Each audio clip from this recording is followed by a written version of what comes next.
Prito tayo ng pampano. Yung ulo nito ay ginawa kong pangat. So, ito naman ay prito.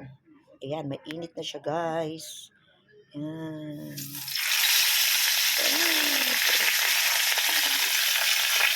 Yan ang ating ulam. Isdang pampano.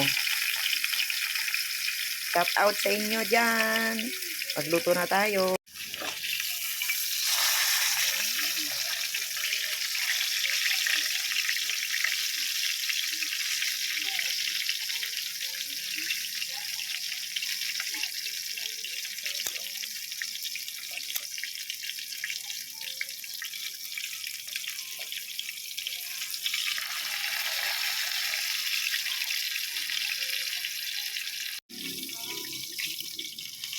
Luto na ang ating pampano.